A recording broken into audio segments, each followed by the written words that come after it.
ਆਦਾਬ ਤੇ ਸਤਿ ਸ਼੍ਰੀ ਅਕਾਲ। ਤੁਸੀਂ ਜੁੜੇ ਹੋਏ ਹੋ ਪੰਜਾਬੀ ਰੇਡੀਓ ਯੂਐਸਏ ਦੇ ਨਾਲ। ਪੰਜਾਬੀ ਰੇਡੀਓ ਯੂਐਸਏ ਦੇ ਨੈਸ਼ਨਲ ਅਤੇ ਇੰਟਰਨੈਸ਼ਨਲ ਰੇਡੀਓ ਨੈਟਵਰਕਸ ਦੇ ਨਾਲ ਸਾਡੇ ਸਭ ਡਿਜੀਟਲ ਪਲੇਟਫਾਰਮ ਜਿਨ੍ਹਾਂ 'ਚ ਫੇਸਬੁੱਕ, YouTube, ਇੰਸਟਾਗ੍ਰਾਮ ਅਤੇ ਟਿਕਟੌਕ ਤੇ ਸਭ ਵੇਖਣ ਸੁਣਨ ਵਾਲਿਆਂ ਨੂੰ ਅਪਡੇਟ ਪਾਕਿਸਤਾਨ 'ਚ ਜੀ ਆਇਆਂ ਨੂੰ ਆਖਦੇ ਹਾਂ।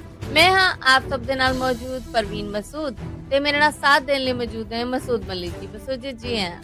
ਬਹੁਤ ਧੰਨਵਾਦ ਪਰਵੀਨ ਤੁਹਾਡਾ। ਮੇਰੇ ਵੱਲੋਂ ਵੀ ਸਭ ਦਰਸ਼ਕਾਂ ਨੂੰ, ਸਭ ਸਰੋਤਿਆਂ ਨੂੰ ਦੋਵੇਂ ਹੱਥ ਜੋੜ ਕੇ ਸਲਾਮ, ਆਦਾਬ, ਸਤਿ ਸ੍ਰੀ ਅਕਾਲ। ਅੱਜ ਦੇ ਅਪਡੇਟ ਪਾਕਿਸਤਾਨ 'ਚ ਜਦੋਂ ਅਮਰੀਕਾ ਦੇ ਵਿੱਚ ਅੱਜ 20 ਜੁਲਾਈ ਸਾਲ 2026 ਦਾ ਦਿਨ ਡੁੱਬ ਚੁੱਕਿਆ ਔਰ ਪਾਕਿਸਤਾਨ 'ਚ 21 ਜੁਲਾਈ 2026 ਹੋ ਚੁੱਕੀ ਹੈ। ਪਾਕਿਸਤਾਨ ਦੇ ਨਾਲ ਜੁੜੀਆਂ ਖਬਰਾਂ ਦਾ ਇਹ ਬੁਲਟਨ ਲੈ ਕੇ ਆਪ ਸਭ ਦੇ ਰੂਬਰੂ ਅਮਰੀਕਾ ਮੌਜਬ ਅਸੀਂ ਮੰਡੇ ਟੂ ਫਰਾਈਡੇ ਔਰ ਪਾਕਿਸਤਾਨ ਇੰਡੀਆ ਮੌਜਬ ਟਿਊਜ਼ਡੇ ਟੂ ਸੈਟਰਡੇ ਹਾਜ਼ਰ ਹੁੰਨੇ ਆ। ਪਾਕਿਸਤਾਨ ਦੇ ਨਾਲ ਜੁੜੀਆਂ ਗੈਰ ਜਾਨਬਦਾਰ ਖਬਰਾਂ ਨੂੰ ਜੇ ਸਪਾਂਸਰ ਕਰਨਾ ਹੋਏ ਤੇ ਸਾਡਾ ਟੈਲੀਫੋਨ ਨੰਬਰ ਹੈ ਜੀ 408 272 5200 408 2725200। ਵਧਨੇ ਖਬਰਾਂ ਲੈ ਇਰਾਨੀ ਇੰਟੀਰੀਅਰ ਮਿਨਿਸਟਰ ਪਾਕਿਸਤਾਨ ਦੇ 2 ਦਿਨਾਂ ਦੇ ਸਰਕਾਰੀ ਫੇਰੇ ਤੇ ਹੋਸੀ ਬਾਗੀਆਂ ਨੇ ਸਾਊਦੀ ਅਰਬ ਦੀ ਸਮੁੰਦਰੀ ਨਾਕਾਬੰਦੀ ਦਾ ਐਲਾਨ ਕਰ ਦਿੱਤਾ ਹੈ। ਜੀ ਬਿਲਕੁਲ ਜੀ। ਅਮਰੀਕਾ ਇਰਾਨ ਜੰਗ ਦੇ ਮਾਮਲੇ ਜਿਹੜੇ ਜ਼ੋਰਾਂ ਤੇ ਅਪੜੇ, ਇਰਾਨ ਨੇ ਕਿਹਾ ਕਿ ਹੁਣ ਇਸਲਾਮਾਬਾਦ ਸਮਝੌਤਾ ਮੁੱਕਿਆ, ਵਾਹ ਹੁਣ ਅਸੀਂ ਸਿਰਫ ਆਪਣੇ ਡਿਫੈਂਸ ਵੱਲ ਗੌਰ ਕਰਾਂਗੇ। ਫਿਰ ਉਰਦਨ ਦੇ ਵਿੱਚੋਂ 2 ਹੋਰ ਅਮਰੀਕੀ ਫੌਜੀ ਨੇ ਜਿਹੜੇ ਉਹਨਾਂ ਦੇ ਲੜਾਈ 'ਚ ਜਾਨੋਂ ਜਾਣ ਦੀਆਂ ਖਬਰਾਂ ਸਾਹਮਣੇ ਆਉਣ ਤੋਂ ਬਾਅਦ ਫਿਰ ਦੋਵੇਂ ਮੁਲਕਾਂ ਦੀ ਗੱਲਬਾਤ ਤੋਂ ਬਾਅਦ ਇਹ ਕੁੰਝਲਾ ਤੰਦ ਹੱਥ ਹੁੰਦਾ ਛੁੱਟਦਾ ਇਹਦੇ 'ਚ ਉਹ 2 ਦਿਨਾਂ ਦੇ ਸਰਕਾਰੀ ਫੇਰੇ ਤੇ ਪਾਕਿਸਤਾਨ ਅਪੜੇ ਨੇ। ਇਹ ਫੇਰਾ ਵੀ ਐਨ ਉਸ ਵੇਲੇ ਹੈ ਕਿ ਜਦੋਂ ਇਰਾਨ ਵੱਲੋਂ ਸਾਊਦੀ ਅਰਬ ਤੇ ਹੋਣ ਵਾਲੇ ਹਮਲੇ ਤੋਂ ਬਾਅਦ ਪਾਕਿਸਤਾਨ ਨੇ ਆਪਣੀਆਂ ਫੋਰਸਿਸ, ਆਪਣੀਆਂ ਫੌਜਾਂ ਨੇ ਜਿਹੜੀਆਂ ਉਹ ਯਮਨ ਦੇ ਬਾਰਡਰ ਤੇ ਹੌਸੀਆਂ ਦੇ ਖਿਲਾਫ ਖੜੀਆਂ ਕਰ ਦਿੱਤੀਆਂ ਨੇ। ਹੁਣ ਉਧਰੋਂ ਹੌਸੀ ਜਿਨ੍ਹਾਂ ਨੂੰ ਇਰਾਨੀ ਹਮਾਇਤ ਆ ਉਹਨਾਂ ਨੇ ਆਖਿਆ ਕਿ ਜੀ ਅਸੀਂ ਸਾਊਦੀ ਅਰਬ ਦੀ ਸਮੁੰਦਰੀ ਨਾਕਾਬੰਦੀ ਕਰਨ ਜਾ ਰਹੇ ਹਾਂ।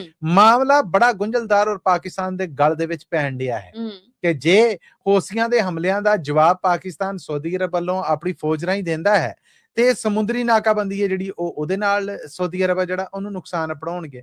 ਹੁਣ ਬਿਲ ਆਖਰ ਉਹਨਾਂ ਹੌਸੀ ਬਾਗੀਆਂ ਨੂੰ ਸਾਊਦੀ ਅਰਬ ਤੇ ਹਮਲਿਆਂ ਤੋਂ ਰੋਕਣ ਲਈ ਕਹਿਣਾ ਕਿਹਨੂੰ ਪੈਣਾ ਹੈ? ਇਰਾਨ ਨੂੰ।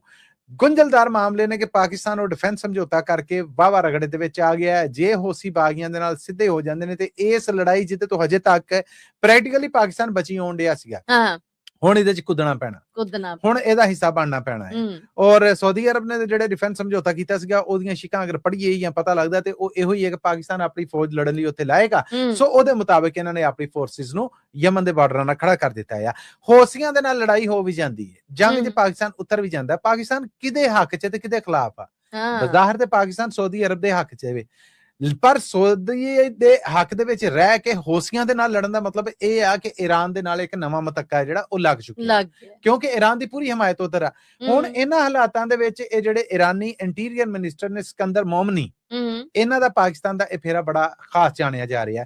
ਇੱਕ ਤੇ ਕਹਿ ਰਹੇ ਨੇ ਕਿ ਜਿਹੜੇ ਪਾਕਿਸਤਾਨ ਦੇ ਰਾਹੀਂ ਅਮਰੀਕਾ ਦੇ ਨਾਲ ਇਰਾਨ ਦੇ ਰਾਬਤੇ ਨੇ ਜਿਹੜੇ, ਜਾਂ ਇਰਾਨ ਆਪਣੀ ਗੱਲ ਪਾਕਿਸਤਾਨ ਰਾਹੀਂ ਅਮਰੀਕਾ ਤੱਕ ਜਿਹੜੀ ਅਪੜਾ ਰਿਹਾ, ਅਮਰੀਕਾ ਅੱਗੋਂ ਆਪਣੀ ਗੱਲ ਪਾਕਿਸਤਾਨ ਰਾਹੀਂ ਇਰਾਨ ਤੱਕ ਜਿਹੜਾ ਅਪੜਾ ਰਿਹਾ ਆ, ਉਹ ਮਾਮਲੇ ਨੇ ਜਿਹੜੇ ਉਹ ਜ਼ਰਾ ਬਹਾਲ ਹੋਣ ਦੇ ਨੇ। ਦੂਸਰਾ ਸਾਊਦੀ ਅਰਬ, ਹੌਸੀ, ਇਰਾਨ ਔਰ ਪਾਕਿਸਤਾਨ ਚਰਕਨੀ ਜਿਹਨੂੰ ਕਹਿੰਦੇ ਨੇ ਕਿ ਤਕੌਨ ਮਰਬਾ, ਇਹਦੇ ਵਿੱਚ ਪਾਕਿਸਤਾਨ ਜਿਹੜਾ ਉਹ ਇਰਾਨ ਨੂੰ ਕਿਸੇ ਗੱਲ ਦੇ ਉੱਤੇ ਲਿਆ ਕੇ ਹੌਸੀਆਂ ਨੂੰ ਕੰਟਰੋਲ ਕਰਨ ਵੱਲੋਂ ਕਹਿ ਰਿਹਾ ਹੈ ਕਿਉਂਕਿ ਪਾਕਿਸਤਾਨ ਨੇ ਤੇ ਉਹਨਾਂ ਨੂੰ ਮੰਨਿਆ ਨਹੀਂ ਗਾ ਹੈ।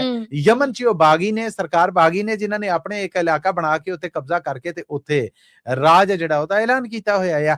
ਬਾਰਡਰ ਸਾਊਦੀ ਅਰਬ ਦੇ ਨਾਲ ਰਲਦਾ ਆ, ਸੋ ਸਾਊਦੀ ਅਰਬ ਦੇ ਵਾਸਤੇ ਖਤਰਾ ਹੀ ਖਤਰਾ ਆ। ਇਰਾਨ ਡਾਇਰੈਕਟ ਹਮਲਿਆਂ ਦੀ ਬਜਾਏ ਹੁਣ ਹੌਸੀ ਨੇ ਜਿਹੜੇ ਉਹਨਾਂ ਨੂੰ ਵੀ ਗਾਂ ਕਰਨ ਡਿਆ। ਸੋ ਇਹਨਾਂ ਪ੍ਰੌਕਸੀਜ਼ ਦੇ ਨਾਲ ਨਿਬੜਨ ਵਾਸਤੇ, ਗੱਲਬਾਤ ਦੇ ਨਾਲ ਮਾਮਲਿਆਂ ਨੂੰ ਠੱਲਣ ਵਾਸਤੇ ਪਾਕਿਸਤਾਨ ਇਹਨੂੰ ਇੱਕ ਮੌਕਾ ਸਮਝ ਰਿਹਾ ਹੈ। ਪਰ ਮਾਮਲੇ ਜਿੱਦਾਂ ਮੈਂ ਪਹਿਲੇ ਅਰਜ਼ ਕੀਤਾ ਕਿ ਵਾਵਾ ਗੁੰਝਲਦਾਰ ਨੇ, ਇਹਨਾਂ 'ਚ ਪਾਕਿਸਤਾਨ ਜੇ ਕਾਮਯਾਬੀ ਦੇ ਨਾਲ ਨਿਕਲ ਆਂਦਾ ਹੈ ਤੇ ਇਹ ਇੱਕ ਵੱਡੀ ਦਨਾਈ ਹਿਕਮਤ ਹੋਏਗੀ। ਜੀ ਇਮਰਾਨ ਖਾਨ ਦੀ ਪਾਰਟੀ ਨੇ ਉਹਨਾਂ ਦੀਆਂ ਭੈਣਾਂ ਦੇ ਐਲਾਨਾਂ ਤੋਂ ਲਾ ਤਾਲੁਕੀ ਦਾ ਐਲਾਨ ਕਰ ਦਿੱਤਾ ਹੈ। ਇਹ ਬਿਆਨ ਕੀ ਸਨ? ਪਹਿਲਾਂ ਤਾਂ ਜੀ ਉਹਨਾਂ ਦੀ ਭੈਣ ਨੂਰੀਨ ਖਾਨ ਨੇ ਪਾਕਿਸਤਾਨੀ ਫੌਜ ਦੇ ਖਿਲਾਫ 2 ਟੋਕ ਇੱਕ ਵੀਡੀਓ ਪੋਡਕਾਸਟ YouTube ਦੇ ਉੱਤੇ ਆ, ਉਹਦੇ 'ਚ ਬਿਆਨ ਦਿੱਤਾ। ਵਾਹ ਸਖਤ ਬਿਆਨ ਸੀਗਾ ਕਿ ਜੀ ਇਹ ਮੋਦੀ ਦੇ ਨਾਲ ਲੜਾਈ ਹੈ, ਜਿਹੜਾ ਫੌਜ ਸਾਡੀ ਟੱਪ ਕੇ ਕਹਿਣ ਡਈ ਹੈ ਕਿ ਜੀ ਅਸੀਂ 25 ਮਈ ਨੂੰ ਇਹ ਕਰ ਦਿੱਤਾ ਕਿ ਮੋਦੀ ਏਡਾ ਕਮਜ਼ੋਰ ਸੀਗਾ। ਇਹ ਤੇ ਇੱਕ ਪਲੈਨਿੰਗ ਦੇ ਤਹਿਤ ਪਾਕਿਸਤਾਨ ਤੋਂ ਕਰਾਇਆ ਗਿਆ। ਪਾਕਿਸਤਾਨ ਤੋਂ ਚਾਹਿਆ ਜਾ ਰਿਹਾ ਸੀਗਾ ਕਿ ਇਸਰਾਈਲ ਨੂੰ ਮੰਨ ਲਵੇ। ਇੰਡੀਆ ਅੱਗੋਂ ਪਾਕਿਸਤਾਨ ਨੂੰ ਅਗਰ ਮਾਂਜਾ ਦੇ ਦਿੰਦਾ, ਚੰਗਾ ਟਕਾ ਕੇ ਉਹਨੂੰ ਰਗੜਾ ਦੇ ਦਿੰਦਾ ਤੇ ਪਾਕਿਸਤਾਨ ਨੇ ਜੀਂਦਿਆਂ ਮਰਦਿਆਂ ਇਸਰਾਈਲ ਮੰਨਣਾ ਸੀਗਾ। ਉਹ ਤੇ ਮੋਦੀ ਹੈ ਜਿਹੜਾ ਉਹ ਕਮਜ਼ੋਰ ਪੈ ਗਿਆ ਔਰ ਪਾਕਿਸਤਾਨ ਦੀ ਬੱਲੇ ਬੱਲੇ ਹੋ ਗਈ। ਇਹ ਲੜਨ ਜੋਗੇ ਹੈ ਹੀ ਨਹੀਂਗੇ, ਇਹ ਲੜੇ ਹੀ ਨਹੀਂ। ਇਹ ਤੇ ਇੰਟਰਨੈਸ਼ਨਲ ਸਾਜ਼ਿਸ਼ ਹੈ ਕਿ ਜਿਹਨੂੰ ਸਮਝਣ ਦੀ ਕੋਸ਼ਿਸ਼ ਕਰਨੀ ਚਾਹੀਦੀ। ਇਹਦੇ ਤੇ ਫਿਰ ਹੁਣ NCCIA ਨੇ national cyber crime control agency ਜਿਹੜੀ ਹੈ ਉਹਨੇ ਭੇਜ ਦਿੱਤਾ ਹੈ ਨੋਟਿਸ ਨੂਰੀਨ ਖਾਨ ਹੋਣਾ ਨੂੰ, ਜਿਹੜੀਆਂ ਕਿ ਇਮਰਾਨ ਖਾਨ ਦੀ ਭੈਣ ਨੇ, ਜਿਨ੍ਹਾਂ ਨੇ ਇੰਟਰਵਿਊ ਦਿੱਤਾ ਹੈ। ਔਰ ਉਸ ਇੰਟਰਵਿਊ 'ਚ ਉਹਨਾਂ ਨੇ ਆਖਿਆ ਵੀ ਹੈ ਕਿ ਜੀ ਇਹ ਮੇਰੀ ਜ਼ਾਤੀ ਸਲਾਹ ਹੈ, ਕੋਈ ਤੇ ਸਹਿਮਤ ਹੋਣਾ ਜ਼ਰੂਰੀ ਨਹੀਂ ਹੈ। ਦੂਸਰੇ ਪਾਸੇ ਇਮਰਾਨ ਖਾਨ ਦੀ ਭੈਣ ਅਲੀਮਾ ਖਾਨ ਹੋਣਾ ਨੇ ਆਖਿਆ ਕਿ ਬਾਜੀ ਹੁਣ ਦਵਾਂ ਦਾ ਮਸਤ ਕਲੰਦਰ ਹੋਏਗਾ। ਹੁਣ ਸਟਰੀਟ ਲਹਿਰ ਆ ਜਿਹੜੀ ਅਸੀਂ ਸ਼ੁਰੂ ਕਰਨ ਲੱਗੇ ਆ, ਔਰ ਸਾਰੇ ਰਲ ਵਲ ਕੇ ਜਿਹੜੇ ਇਮਰਾਨ ਖਾਨ ਦੇ ਹਾਮੀ ਨੇ ਉਹ ਪਹੁੰਚਣ। ਉਧਰੋਂ CM KPK ਨੇ ਜਿਹੜੇ ਉਹਨਾਂ ਨੇ ਆਖਿਆ ਕਿ ਜੀ ਜਿੱਦਾਂ ਇਸ਼ਾਰਾ ਹੋਏਗਾ ਉਦਾਂ। ਪਾਰਟੀ ਪ੍ਰਧਾਨ ਨੇ ਜਿਹੜੇ ਨਾਂ ਨਹੀਂ ਜ਼ਾਹਰ ਕਰਨ ਦੇ, ਉਹ ਕਹਿੰਦੇ ਜੀ ਇਹ ਦੋਵੇਂ ਭੈਣਾਂ ਦੀ ਆਪਣੀ ਜ਼ਾਤੀ ਸਲਾਹ ਹੈ, ਪਾਰਟੀ ਦੇ ਨਾਲ ਲੈਣਾ ਦੇਣਾ ਕੋਈ ਨਹੀਂ। ਇਹਨਾਂ ਦੀ ਇਹ ਸਲਾਹ ਆ ਜਿਹੜੀ ਇਹ ਜਦੋਂ ਸਾਡੇ 'ਚ ਰੱਖਣਗੇ ਅਸੀਂ ਇਹਦੇ ਤੇ ਸਲਾਹ ਕਰਾਂਗੇ, ਪਾਰਟੀ ਜਿਹੜੀ ਗੱਲ ਤੇ ਐਗਰੀ ਹੋਏਗੀ ਉਂਝ ਕਰਾਂਗੇ, ਜਿਹਦੇ ਤੇ ਪਾਰਟੀ ਨੇ ਆਖਿਆ ਨਹੀਂ ਐਵੇਂ ਫਜ਼ੂਲ ਆ ਉਹਦੇ ਤੇ ਅਸੀਂ ਪਰਾਂ ਆ। ਇਹ ਖਾਸ ਕਰ ਫੋਕਸ ਆ ਅਲੀਮਾ ਖਾਨ ਹੋਣਾ ਦੇ ਉਸ ਬਿਆਨ ਤੇ, ਜਿਹਦੇ 'ਚ ਉਹਨਾਂ ਨੇ ਆਖਿਆ ਕਿ ਵੇਲਾ ਆ ਗਿਆ ਹੁਣ ਇਮਰਾਨ ਖਾਨ ਦੀ ਰਿਹਾਈ ਲਈ ਲੋਕਾਂ ਨੂੰ ਬਾਹਰ ਨਿਕਲਣਾ ਪਏਗਾ। ਨੂਰੀਨ ਖਾਨ ਦੇ ਬਿਆਨ ਦੇ ਨਾਲ ਤੇ ਉਹਨਾਂ ਆਖਿਆ ਜੀ ਉਹਨਾਂ ਦੀ ਜ਼ਾਤੀ ਸਲਾਹ ਹੋਏਗੀ, ਉਹਨਾਂ ਜੋ ਵੀ ਫੌਜ ਦੇ ਖਿਲਾਫ ਕਿਹਾ ਸਾਡਾ ਇਹਦੇ ਨਾਲ ਤੇ ਅਸੀਂ ਸਹਿਮਤ ਆ, ਔਰ ਨਾ ਇਸ ਬਿਆਨ ਦੇ ਨਾਲ ਕੋਈ ਲੈਣਾ ਦੇਣਾ ਜੀ। ਇਲੈਕਸ਼ਨ ਕਮਿਸ਼ਨ ਨੇ TLP ਤੋਂ ਚੋਣਾਂ ਦਾ ਨਿਸ਼ਾਨ ਵਾਪਸ ਲੈ ਲਿਆ, ਵਜ੍ਹਾ ਕੀ ਬਣੀ?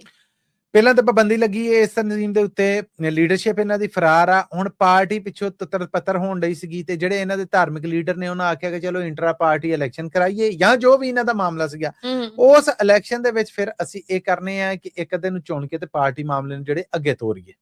ਉਹਨਾਂ ਨੇ ਇਸ ਤਰ੍ਹਾਂ ਕੀਤਾ। ਇਲੈਕਸ਼ਨ ਕਮਿਸ਼ਨ ਆਫ ਪਾਕਿਸਤਾਨ ਦਾ ਆਖਣਾ ਹੈ ਕਿ ਤਹਿਰੀਕੇ ਲਬੈਕ ਪਾਕਿਸਤਾਨ ਇਲੈਕਸ਼ਨ ਐਕਟ 2017 ਦੀ ਦਫਾ 209 ਨੂੰ ਪੂਰਿਆਂ ਹੀ ਨਹੀਂ ਕਰ ਸਕੀ, ਇਸ ਲਈ ਇਹਨਾਂ ਦਾ ਇਹ ਜਿਹੜਾ ਇੰਟਰਾ ਪਾਰਟੀ ਇਲੈਕਸ਼ਨ ਪ੍ਰਧਾਨ ਚੁਣਨਾ ਆ ਇਹ ਸਿਰੇ ਤੋਂ ਠੀਕ ਹੈ ਹੀ ਨਹੀਂਗਾ। 7 ਸਫ਼ਿਆਂ ਦਾ ਇਲੈਕਸ਼ਨ ਕਮਿਸ਼ਨ ਆਫ ਪਾਕਿਸਤਾਨ ਦਾ ਫੈਸਲਾ ਜਿਹਦੇ ਚ ਉਹਨਾਂ ਨੇ ਇੰਟਰਾ ਪਾਰਟੀ ਇਲੈਕਸ਼ਨ ਨੇ ਜਿਹੜੇ ਤਹਿਰੀਕੇ ਲਬੈਕ ਪਾਕਿਸਤਾਨ ਦੇ ਇਹਨਾਂ ਨੂੰ ਰੱਦ ਕਰ ਦਿੱਤਾ ਔਰ ਉਹਨਾਂ ਦਾ ਚੋਣ ਨਿਸ਼ਾਨ ਵੀ ਖੋਲਿਆ ਹੈ। ਕਰੇਨ ਚੋਣ ਨਿਸ਼ਾਨ ਸੀਗਾ ਉਹਨਾਂ ਦਾ, ਔਰ ਆਖਿਆ ਹੈ ਕਿ ਇਹ ਚੋਣ ਨਿਸ਼ਾਨ ਜਿਹੜਾ ਇਹ ਇਹਨਾਂ ਤੋਂ ਵਾਪਸ ਲਿਆ ਜਾਂਦਾ ਆ, ਔਰ ਇਹ ਜਿਹੜੇ ਇਹਨਾਂ ਨੇ ਇੰਟਰਾ ਪਾਰਟੀ ਇਲੈਕਸ਼ਨ ਜਾਂ ਪਾਰਟੀ ਦੇ ਅੰਦਰ ਦੇ ਇਲੈਕਸ਼ਨ ਔਰ ਚੁਣੌਤੀਆਂ ਔਰ ਉਸ ਤੋਂ ਬਾਅਦ ਜ਼ਿੰਮੇਦਾਰੀਆਂ ਚੁਣੀਆਂ ਨੇ ਨਾ, ਅਸੀਂ ਇਹਨੂੰ ਮੰਨਦੇ ਨਹੀਂ। ਹੁਣ ਇੱਕ ਪਾਰਟੀ ਜਿਹਦੇ ਉੱਤੇ ਪੰਜਾਬ ਸਰਕਾਰ ਨੇ ਔਰ ਫੈਡਰਲ ਸਰਕਾਰ ਨੇ ਪਾਬੰਦੀ ਲਾਈ ਹੋਈ ਹੈ, ਉਹ ਹਜੇ ਵੀ ਇੱਥੇ ਜ਼ਿੱਦ ਕਰਨ ਡਈ ਹੈ ਕਿ ਨਹੀਂ ਜੀ ਅਸੀਂ ਇਲੈਕਸ਼ਨ ਕਮਿਸ਼ਨ ਆਫ ਪਾਕਿਸਤਾਨ 'ਚ ਰਜਿਸਟਰਡ ਆ। ਪਾਕਿਸਤਾਨ ਦੀ ਹਿਸਟਰੀ ਦੇ ਵਿੱਚ ਇੱਕ ਇਮਰਾਨ ਖਾਨ ਦੀ ਸਿਆਸੀ ਪਾਰਟੀ ਕੋਲੋਂ ਉਹਦਾ ਚੋਣ ਨਿਸ਼ਾਨ ਵਾਪਸ ਲਿਆ ਗਿਆ ਸੀਗਾ, ਔਰ ਇੱਕ ਹੈ ਹੁਣ ਤਹਿਰੀਕ ਲਬੈਕ ਪਾਕਿਸਤਾਨ ਹੈ, ਇਹਨਾਂ ਕੋਲੋਂ ਚੋਣ ਨਿਸ਼ਾਨ ਵਾਪਸ ਲਿਆ ਗਿਆ ਆ। ਚੋਣ ਨਿਸ਼ਾਨ ਵਾਪਸ ਲੈਣ ਦਾ ਮਤਲਬ ਇਹ ਹੈ ਕਿ ਇੱਕ ਨਿਸ਼ਾਨ, ਇੱਕ ਸਨਦ, ਇੱਕ ਮੋਹਰ, ਇੱਕ ਸ਼ੈ ਜਿਹੜੀ legally election commission of Pakistan ਨੇ ਦਿੱਤੀ ਸੀਗੀ, ਅਲਾਟ ਕੀਤੀ ਸੀਗੀ, ਉਹਨੂੰ ਵਾਪਸ ਨਹੀਂ ਲਿਆ ਗਿਆ। ਲਿਹਾਜ਼ਾ ਇਹਨਾਂ ਦੀ ਲੀਗਲ ਹਸੀਅਤ ਦਾ ਜਿਹੜਾ ਨਿਸ਼ਾਨ ਹੈ, ਜਿਹੜਾ ਨੁਕਤਾ ਹੈ, ਉਹ ਵੀ ਵਾਪਸ ਹੋ ਗਿਆ, ਰਿਵਰਸ ਹੋ ਗਿਆ ਜੀ। ਅਤਾ ਤਾਰੜ ਘਰ ਵਾਲਿਆਂ ਦੇ ਨਾਲ ਡਿਫੈਂਸ ਦੀ ਸੜਕ ਤੋਂ ਲੰਘਣ ਡਿਆ ਸੀ, ਬਰਾਬਰ ਆ ਕੇ ਇੱਕ ਜਵਾਨ ਨੇ 5 ਫਾਇਰ ਕੱਢੇ। ਬੰਦੇ ਨੂੰ ਗ੍ਰਿਫਤਾਰ ਤੇ ਕਰ ਲਿਆ ਗਿਆ, ਪਰ ਇਹਦੇ ਪਿੱਛੇ ਕਹਾਣੀ ਕੀ ਹੈ ਜੀ? ਡਿਫੈਂਸ ਦੀ ਸੜਕ ਸੀ, ਵੀਕਐਂਡ ਤੇ ਆਪਣੇ ਬਾਲ ਬੱਚੇ ਪਰਿਵਾਰ ਦੇ ਨਾਲ ਲਾਹੌਰ ਸਨ, ਸ਼ਾਇਦ ਸਿਕਿਉਰਿਟੀ ਨਾਲ ਨਹੀਂ ਸੀਗੀ। ਅਦਰਵਾਈਜ਼ ਜਿਹੜੇ ਫੈਡਰਲ ਮਿਨਿਸਟਰ ਹੁੰਦੇ ਉਹਨਾਂ ਦਾ ਤਾਂ ਸquad ਹੁੰਦਾ ਆ, ਇੱਕ ਅੱਗੇ ਇੱਕ ਪਿੱਛੇ। ਸੋ ਸੜਕ ਤੇ ਜਾਣ ਡੇ ਸੀਗੇ, ਉੱਥੇ ਜਾਣ ਡੇ ਤੇ ਉਹ ਨੁਮਾਇਸ਼ੀ ਫਾਇਰਿੰਗ ਨਹੀਂ ਜਿੱਦਾਂ ਕਰਦੇ, ਉਤੋਂ ਇੱਕ ਜਵਾਨ ਨੇ ਕੱਢਿਆ ਤੇ ਉਹਨੇ ਜਨਾਬ ਇੰਜ ਕੱਢ ਕੇ ਟਟ ਟਟ ਟਟ ਟਟ ਟਟ ਟਟ। ਅੱਛਾ, ਤਾਂ ਤਰਲ ਉਹਨਾਂ ਦਾ ਵੀ ਬਿਆਨ ਆਇਆ। ਫਿਰ ਉਸ ਤੋਂ ਬਾਅਦ ਇਹਨਾਂ ਨੇ ਫੌਰੀ ਤੌਰ ਤੇ DIG ਆਪਰੇਸ਼ਨ ਫੈਸਲ ਕਾਮਰਾਨ ਜਿਹੜੇ ਉਹਨੂੰ ਫੋਨ ਕੀਤਾ, CCTV ਫੁਟੇजेस ਦੇ ਰਾਹੀਂ ਉਹ ਸਮਝ ਆ ਗਿਆ ਕਿਹੜਾ ਬੰਦਾ ਆ, ਸ਼ਨਾਖਤ ਹੋ ਗਈ। ਸ਼ਨਾਖਤ ਤੋਂ ਬਾਅਦ ਬੰਦਾ ਗ੍ਰਿਫਤਾਰ ਹੋ ਗਿਆ। ਗ੍ਰਿਫਤਾਰ ਹੋਣ ਤੋਂ ਬਾਅਦ ਉਹਦੇ ਨਾਲ ਜੋ ਸਲੂਕ ਕੀਤਾ ਗਿਆ, ਮੁੱਢਲੇ ਬਿਆਨ 'ਚ ਉਹਨੇ ਆਖਿਆ ਜੀ ਮੈਨੂੰ ਤੇ ਪਤਾ ਵੀ ਨਹੀਂ ਕਿ ਨਾਲ ਦੀ ਗੱਡੀ ਜਿਹੜੀ ਆ ਤਾਰਨ ਹੋਣਾ ਦੀ, ਭਾਜੀ ਮੈਂ ਤੇ ਐਵੇਂ ਜ਼ਰਾ ਟੋਰ ਬਣਾਉਣ ਲਈ ਫਾਇਰਿੰਗ ਕੀਤੀ, ਮੈਨੂੰ ਕੀ ਪਤਾ ਕਿ ਨਾਲ ਦੀ ਗੱਡੀ ਦੇ ਵਿੱਚ ਮਿਨਿਸਟਰ ਆਪਣੀ ਫੈਮਿਲੀ ਦੇ ਨਾਲ, ਉਹ ਤੇ ਪਜਾਰੋ ਜਾਣ ਡਈ ਤੇ ਮੈਂ ਤਾਂ ਕਰਕੇ ਤੇ ਕੀਤਾ। ਅਤਾ ਤਾਰਨ ਹੋਣਾ ਦਾ ਵੀ ਫਿਰ ਬਿਆਨ ਆਇਆ ਕਿ ਨਹੀਂ ਇਹਨੇ ਮੈਨੂੰ ਨਿਸ਼ਾਨਾ ਨਹੀਂ ਬਣਾਇਆ, ਨਾ ਮੇਰੀ ਗੱਡੀ ਤੇ ਫਾਇਰਿੰਗ ਕੀਤੀ, ਨਾ ਮੇਰੇ ਪਰਿਵਾਰ ਤੇ ਫਾਇਰਿੰਗ ਕੀਤੀ, ਪਰ ਇਹਨੇ ਫਾਇਰਿੰਗ ਕੀਤੀ, ਫਾਇਰਿੰਗ ਕਰਨਾ ਜੁਰਮ ਆ। ਉਹਦੇ ਤੋਂ ਬਾਅਦ ਉਹ ਹੁਣ ਉਹਦੀ ਗ੍ਰਿਫਤਾਰੀ ਹੋ ਗਈ ਹੈ, ਔਰ ਉਹਦਾ ਉਹ ਤੇ ਜਿਹਨੂੰ ਕਹਿੰਦੇ ਕਿ ਛਿੱਤਰ ਖਾਣ ਤੋਂ ਬਾਅਦ ਕਹਿੰਦੇ ਮੈਨੂੰ ਤਾਂ ਪਤਾ ਹੀ ਨਹੀਂਗਾ, ਮੈਨੂੰ ਪਤਾ ਹੁੰਦਾ ਤਾਂ ਮੇਰਾ ਦਿਮਾਗ ਖਰਾਬ ਸੀ। ਔਰ ਗੱਲ ਇਸ ਤਰ੍ਹਾਂ ਹੀ ਠੀਕ ਹੈ। ਔਰ ਇੱਕ ਇਹੋ ਜਿਹਾ ਮਿਨਿਸਟਰ ਜਿਹੜਾ ਯਾਰ ਸquad ਤੋਂ ਬਗੈਰ ਜਾਣ ਡਿਆ ਆ, ਉਹਨੇ ਆਪਣੇ ਤੌਰ ਤੇ ਉਹ ਕਰ ਦਿੱਤਾ ਮਾਮਲਾ। ਫਿਰ ਉਹ ਇਹ ਵੀ ਪੁੱਛ ਪ੍ਰਤੀਤ ਹੁਣ ਹੋਣ ਡਈ ਉਹਨੂੰ ਮਾਰ ਮਾਰ ਕੇ ਕਿ ਕਿਤੇ ਇਮਰਾਨ ਖਾਨ ਹਾਮੀ ਤੇ ਨਹੀਂ, ਕਿਤੇ ਇਹਨੇ ਇਹ ਫਾਇਰਿੰਗ ਅਲਾਮਤੀ ਕਰਕੇ ਧਮਕੀ ਤੇ ਨਹੀਂ ਦਿੱਤੀ। ਪਰ ਉਹ ਤਾਰਨ ਹੋਣ ਦਾ ਬਿਆਨ ਹੈ ਕਿ ਨਹੀਂ ਜੀ ਇਹਨੇ ਫਾਇਰਿੰਗ ਕੀਤੀ ਸੀਗੀ। ਸੋ ਜ਼ੀਰੋ ਟੋਲਰੈਂਸ ਹੈ, ਇਹ ਮਾਮਲਾ ਇਹ ਜੁਰਮ ਸਮਾਜ ਦੇ ਵਿੱਚ ਚੰਗੀ ਸ਼ੈ ਨਹੀਂ ਹੈ, ਇਹਨੂੰ ਇਹਦੀ ਜਜ਼ਾ ਸਜ਼ਾ ਜਿਹੜੀ ਦਿੱਤੀ ਜਾਏ। ਹਾਂ, ਮੈਨੂੰ ਜਾਂ ਮੇਰੀ ਫੈਮਿਲੀ ਨੂੰ ਇਹਨੇ ਨਿਸ਼ਾਨਾ ਨਹੀਂ ਬਣਾਇਆ ਜਾਂ ਥ੍ਰੈਟ ਨਹੀਂ ਕੀਤਾ ਜੀ। ਪੰਜਾਬ ਸਰਕਾਰ ਨੇ ਨਵੀਂ ਲੂਣ ਪਾਲਿਸੀ ਦਾ ਐਲਾਨ ਕੀਤਾ ਹੈ। ਪਾਕਿਸਤਾਨੀ ਲੂਣ ਹਕੂਮਤੀ ਫੈਸਲਿਆਂ ਨਾਲ ਦੁਨੀਆ ਦੀ ਕਦਰ ਕਮਾ ਸਕੋ। ਵੇਖੋ ਜੀ, ਗੱਲ ਇਹ ਹੈ ਕਿ ਕਦਰ ਤੇ ਇਸ ਲੂਣ ਦੀ ਹੈ। ਪਿੰਕ ਸਾਲਟ ਜਿਹਨੂੰ ਕਿਹਾ ਜਾਂਦਾ ਹੈ, ਪਿੰਕ ਸਾਲਟ ਦੁਨੀਆ 'ਚ ਜਿੱਥੇ ਵੀ ਹੈ ਉਹ ਪਾਕਿਸਤਾਨੀ ਲੂਣ ਹੈ। ਸੋ ਪੰਜਾਬ ਸਰਕਾਰ ਨੇ ਹੁਣ ਇਹ ਆਖਿਆ ਹੈ ਕਿ ਅਸੀਂ ਇਹ ਸਾਲਟ ਪਾਲਿਸੀ ਜਿਹੜੀ ਹੈ ਲਾਗੂ ਕਰਨ ਲੱਗੇ। ਸਾਲਟ ਪਾਲਿਸੀ ਕੀ ਹੈ? ਖਿਓੜਾ ਹੈ, ਮੀਆਂ ਵਾਲੀ ਹੈ, ਜ਼ਿਲਮ ਹੈ, ਸਾਰਾ ਲੂਣਾਂ ਦਾ ਭਰਿਆ ਹੈ ਨਾ। ਸੋ ਇਹ ਲੂਣ ਆ ਜਿਹੜਾ ਇਹ ਉਹਨਾਂ ਕਾਨਾਂ ਚੋਂ ਕੱਢ ਕੇ ਆਉਣੇ ਪਾਉਣੇ ਪੂਰੀ ਦੁਨੀਆ 'ਚ ਇਹ ਪ੍ਰਵੀਨ ਜਾਂਦਾ ਹੈ। ਲੇਬਲਿੰਗ ਹੁੰਦੀ ਏ, ਕ੍ਰਸ਼ਿੰਗ ਹੁੰਦੀ ਏ, ਉਹ ਸਾਰੇ ਮਿਆਰ ਪੂਰੇ ਕਰਦੇ ਨੇ। ਉਸ ਤੋਂ ਬਾਅਦ ਉਹ ਪੂਰੀ ਦੁਨੀਆ 'ਚ ਸਪਲਾਈ ਦਿੰਦੇ ਨੇ। Product of Pakistan assembled in UAE, assembled in ਸਾਊਦੀਆ, assembled in UK, assembled in Canada, assembled in Mexico, ਇੱਥੇ ਤੱਕ ਪਾਕਿਸਤਾਨੀ ਲੂਣ ਆਉਣ ਡਿਆ। ਬਿਲਕੁਲ। ਅੱਛਾ, ਹੁਣ ਹੋਇਆ ਇਹ ਕਿ ਉਹ ਰਾਹ ਲੂਣ ਹੁੰਦਾ ਨਾ, ਧਮਾਕਾ ਕੀਤਾ, ਪਟਾਕੇ ਪੇ, ਉਸ ਤੋਂ ਬਾਅਦ ਆਏ, ਫਿਰ ਉਹਦਾ ਸਫਾਈ ਸੁਥਰਾਈ ਕਰਕੇ ਹੈਲਥ ਦੇ ਮੁਤਾਬਿਕ ਉਹ ਸਾਰੇ ਮੁਲਕ ਨੇ ਜਿਹੜੇ ਉਹ ਪੂਰੇ ਕਰਦੇ ਨੇ। ਅਮਰੀਕਾ 'ਚ ਵੀ ਵੇਖੋ ਕਿ ਵੱਡੇ ਸਟੋਰਾਂ ਦੇ ਵੀ ਕੰਡਿਆ ਹੈ। ਹਕੂਮਤ ਇਹ ਕਹਿਣ ਡਈ ਹੈ ਕਿ ਏਦਾਂ ਇਹ ਔਣੇ ਪੌਣੇ ਨਾ ਕੱਲਿਆ ਜਾਏ।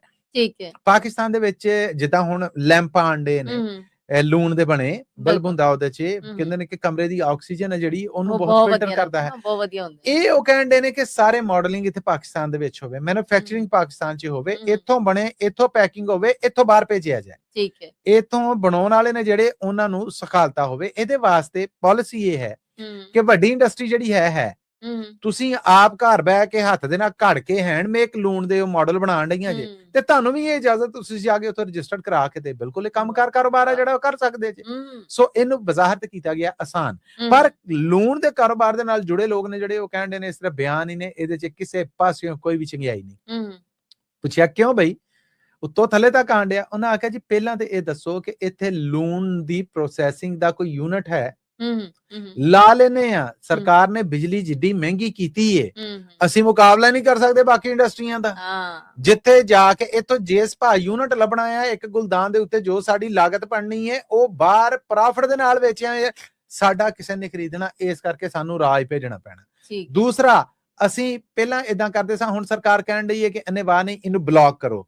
ਮਿਸਾਲ ਦੇ ਤੌਰ ਤੇ ਏਡਾ ਬਲਾਕ ਆ, 5 ਫੁੱਟੀਆ ਬਲਾਕ ਆ, ਉਹਦਾ ਵਜ਼ਨ ਆ, ਬਲੌਕ ਬਣਾ ਕੇ ਭੇਜੋ, ਅੱਗੇ ਅਪ ਜਾ ਕੇ ਕ੍ਰਸ਼ਿੰਗ ਹੁੰਦੀ ਰਵੇ। ਔਰ ਬਲੌਕ ਦੇ ਹਿਸਾਬ ਦੇ ਨਾਲ ਐਕਚੁਅਲ ਇੱਕ ਨੈਟ ਕਹਿ ਲਵੋ ਕਿ ਬਣਾ ਰਹੇ ਨੇ, ਇੱਕ ਜਾਲ ਹੈ ਟੈਕਸ ਦਾ, ਜਿਹੜਾ ਕਿ ਵਪਾਰੀਆਂ ਦਾ ਮੰਨਣਾ ਕਿ ਇਹ ਸਾਡੇ ਦੁਆਲੇ ਉਣਿਆ ਜਾ ਰਿਹਾ ਆ, ਜਿਹਦਾ ਸ਼ਾਇਦ ਫਰੂਟ ਆਮ ਬੰਦੇ ਤੱਕ ਪਹੁੰਚੇ ਨਾ ਪਹੁੰਚੇ। ਪਰ ਜਿਹੜੇ ਹਾਲਾਤ ਨੇ, ਨਾ ਇਹ ਗੈਸ ਸਸਤੀ ਹੈ, ਨਾ ਬਿਜਲੀ ਸਸਤੀ ਹੈ, ਪਾਕਿਸਤਾਨ 'ਚ ਮੈਨੂਫੈਕਚਰਿੰਗ ਹੋ ਕੇ ਕਿਵੇਂ ਅਸੀਂ ਦੁਨੀਆ ਦਾ ਮੁਕਾਬਲਾ ਕਰਾਂਗੇ? ਸੋ ਇਹ ਤਾਂ ਰਾਹ ਹੀ ਜਾਣਾ ਹੈ। ਸੋ ਇਹ ਵਪਾਰਕ ਤਬਕੇ ਦਾ ਕਹਿਣਾ ਹੈ, ਸਰਕਾਰ ਦਾ ਇਹ ਕਹਿਣਾ ਕਿ ਅਸੀਂ ਪਾਲਿਸੀ ਆਸਾਨ ਕਰ ਰਹੇ ਹਾਂ ਤਾਂ ਜੇ ਪਾਕਿਸਤਾਨ ਦਾ ਜਿਹੜਾ ਲੂਣ ਆ, ਇਹਦੇ ਤੋਂ ਆਮ ਬੰਦੇ ਨੂੰ ਵੀ ਫਾਇਦਾ ਹੋਵੇ, ਆਮ ਕਾਰੀਗਰ ਨੂੰ ਵੀ ਫਾਇਦਾ ਹੋਵੇ। ਫਾਇਦਾ ਤਾਂ ਹੀ ਹੋਏਗਾ ਕਿ ਜੇ ਨਾਲ ਵਸੀਲੇ ਵੀ ਦੋਗੇ। ਪਾਕਿਸਤਾਨ 'ਚ ਤਾਂ ਕੋਈ ਪ੍ਰੋਸੈਸਿੰਗ ਯੂਨਿਟ ਹੀ ਐਸਾ ਨਹੀਂ ਹੈ ਕਿ ਜਿਹੜਾ ਇੰਟਰਨੈਸ਼ਨਲ ਲੈਵਲ ਦਾ ਉਸ ਲੂਣ ਨੂੰ ਬਣਾ ਸਕੇ, ਉਹਦੀ ਸਫਾਈ ਕਰ ਸਕੇ, ਔਰ ਉਸ ਤੋਂ ਬਾਅਦ ਉਹ ਸਟੈਂਡਰਡਸ ਨੇ ਜਿਹੜੇ ਉਹਨਾਂ ਦੇ ਮੁਤਾਬਕ ਦੁਨੀਆ ਖਰੀਦੇ। ਇੱਕ ਚਾਂਸ ਹੈ। ਔਰ ਸਰਮਾਇਆ ਕੌਣ ਲਾਏਗਾ ਇੰਨਾ ਵੱਡਾ ਕਿ ਜਦੋਂ ਉਹ ਏਡੀ ਮਹਿੰਗੀ ਬਿਜਲੀ ਲਏਗਾ? ਸੋ ਇਹ ਬਿਆਨ ਇੱਥੇ ਆ ਕੇ ਕਮਜ਼ੋਰ ਜਿਹਾ ਮਹਿਸੂਸ ਹੁੰਦਾ ਪ੍ਰਵੀਨ ਜੀ। ਮਸੂਦ, ਇਹਦੇ ਨਾਲ ਹੀ ਅਸੀਂ ਆਪਣੇ ਸਰੋਤਿਆਂ ਕੋਲ ਲੈਣੀ ਇਜਾਜ਼ਤ, ਪਰ ਜਾਣ ਤੋਂ ਪਹਿਲੇ ਉਹੀ ਇੱਕ ਗੱਲ ਜਿਹੜੀ ਅਸੀਂ ਹਰ ਵਾਰ ਕਰਨੇ ਹੁੰਦੇ ਹਾਂ। ਇਹ ਖਬਰਾਂ ਤੁਸੀਂ ਪੰਜਾਬੀ ਰੇਡੀਓ USA ਦੇ ਨੈਸ਼ਨਲ ਔਰ ਇੰਟਰਨੈਸ਼ਨਲ ਰੇਡੀਓ ਨੈਟਵਰਕ ਦੇ ਨਾਲ ਸਾਡੇ ਡਿਜੀਟਲ ਪਲੇਟਫਾਰਮਸ ਤੇ, ਜਿਨ੍ਹਾਂ 'ਚ ਪੰਜਾਬੀ ਰੇਡੀਓ USA ਦਾ ਫੇਸਬੁੱਕ ਹੈ, YouTube ਹੈ, ਇੰਸਟਾਗ੍ਰਾਮ, ਟਿਕਟੌਕ ਹੈ, ਉਹਦੇ ਤੇ ਵੇਖ ਵੀ ਸਕਦੇ ਜੇ। ਹਫ਼ਤੇ 'ਚ 5 ਦਿਨ ਅਮਰੀਕਾ ਮੋਜਬ ਮੰਡੇ ਟੂ ਫਰਾਈਡੇ, ਔਰ ਪਾਕਿਸਤਾਨ ਇੰਡੀਆ ਮੋਜਬ ਇਹ ਖਬਰਾਂ ਤੁਹਾਡੇ ਵਾਸਤੇ ਟਿਊਜ਼ਡੇ ਟੂ ਸੈਟਰਡੇ ਪੇਸ਼ ਕੀਤੀਆਂ ਜਾਂਦੀਆਂ। ਜੇ ਤੁਸੀਂ ਸਮਝਦੇ ਜੇ ਕਿ ਇਹ ਪਾਕਿਸਤਾਨ ਦੇ ਨਾਲ ਜੁੜੀਆਂ ਗੈਰ ਜਾਨਬਦਾਰ ਖਬਰਾਂ ਤੁਹਾਡੇ ਕੰਮਕਾਰ, ਕਾਰੋਬਾਰ, ਵਪਾਰ ਦੇ ਵਧਾ ਲਈ ਫਾਇਦਾਮੰਦ ਸਾਬਤ ਹੋ ਸਕਦੀਆਂ ਤੇ ਇਹਨਾਂ ਨੂੰ ਸਪਾਂਸਰ ਜ਼ਰੂਰ ਕਰਨਾ। ਸਪਾਂਸਰਸ਼ਿਪ ਲਈ ਸਾਡਾ ਟੈਲੀਫੋਨ ਨੰਬਰ ਹੈ ਜੀ 408 272 5200 4082725200। ਇਹਦੇ ਨਾਲ ਹੀ ਅਪਡੇਟ ਪਾਕਿਸਤਾਨ ਦੇ ਵਿੱਚੋਂ ਸਾਨੂੰ ਦਿਓ ਇਜਾਜ਼ਤ। ਅਗਲੀ ਅਪਡੇਟ ਪਾਕਿਸਤਾਨ ਤੱਕ ਲਈ ਮੇਰਾ, ਤੁਹਾਡਾ, ਸਾਡਾ ਸਾਰਿਆਂ ਦਾ ਰੱਬ ਰਾਖਾ।